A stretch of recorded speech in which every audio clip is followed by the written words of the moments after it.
आज की सुबह बलरामपुर जिले में तड़के ईडी ने एक व्यापक अभियान चलाया जिसमें आरोपी जलालुद्दीन उर्फ छांगुर और उसके सहयोगियों के 14 ठिकानों पर छापेमारी की गई।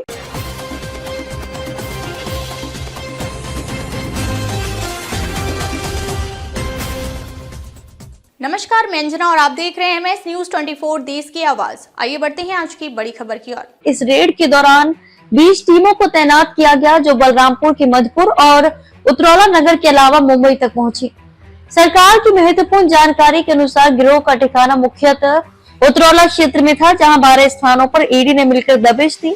इसके अलावा मुंबई में गिरोह के सहकर्मी शहजाद शेख के 2 ठिकानों पर भी कार्रवाई की गई, जहां उसके खातों में 1 करोड़ रुपए जमा होने की सूचना थी। इसके बाद उन्हें कई अन्य खातों में ट्रांसफर करने की भी जानकारी मिली। गुरुवार सुबह लगभग 6 बजे ही ईडी की टीमें उतरौला में पहुंची और छापेमारी शुरू की। मधुपुर, रेहरा माफी और उतरौला नगर में स्थित संदेहास्पद ठिकानों पर अधिकारी दस्तावेज, मोबाइल, कंप्यूटर और अन्य संभावित साक्ष्यों की तलाशी में जुटे रहे। कार्यवाही स्थल पर माहौल तनावपूर्ण रहा क्योंकि छांगुर समर्थकों ने विरोध भी किया। छांगुर की करीबी नीतू उर्फ नसरीन के मामलों की जांच के तहत पूर्व प्रधान जुम्मन खान के आवास पर भी ईडी टीम सुबह सुबह पहुंची। जानकारी के अनुसार नीतू ने जमीन खरीदी थी, जिसके संबंध में लगातार पूछताछ चल रही है। टीम 3 घंटे से उनसे पूछताछ कर रही है। साथ ही जमीन बेचने वाले अन्य 2 व्यक्तियों के यहाँ भी जांच की जा रही है। मनकापुर रोड पर स्थित बाबा ताजुद्दीन एवं आसिफिया हसनी हुसैनी कलेक्शन नामक शोरूमों में भी नोटिस चस्पा किए गए हैं। बताया जा रहा है कि इन शोरूमों के जरिए अवैध धन का हिस्सा निवेश करने की कोशिश की गई थी। ईडी ने वहां से दस्तावेज एवं खातों के प्रवाह संबंधी प्रमाण जुटाए।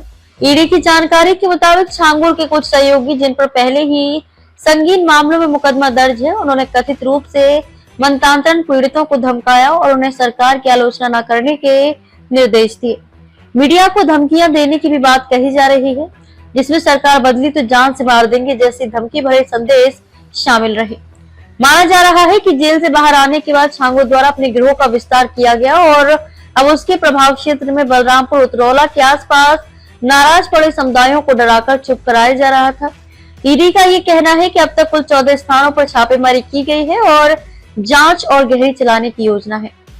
मुंबई स्थित आरोपित शहजाद शेख पर 1 करोड़ रुपए की ट्रांजैक्शन का खुलासा हुआ है, जिसे कथित तौर पर छांगुर के लिए एक माध्यम बनाया गया।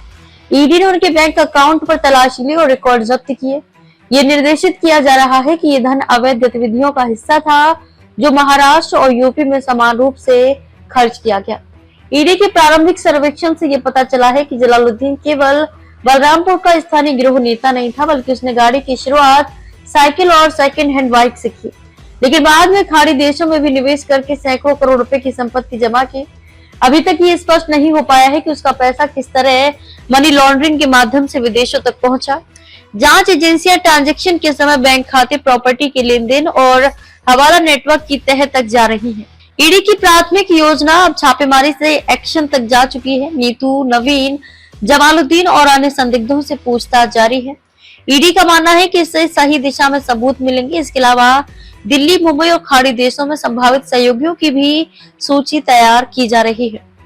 भाजपा, समाजवादी पार्टी और अन्य सामाजिक संगठनों ने ईडी की इस कार्यवाही को स्वागत योग्य बताया है, क्योंकि ये एक बड़े तंत्र का हिस्सा है जो सामाजिक शांति को बाधित कर रहा था। बलरामपुर के डीएम और एसपी ने कहा है कि कानून अपना काम कर रहा है और दोषियों को न्याय की गहरी राह से न बचने दिया जाएगा।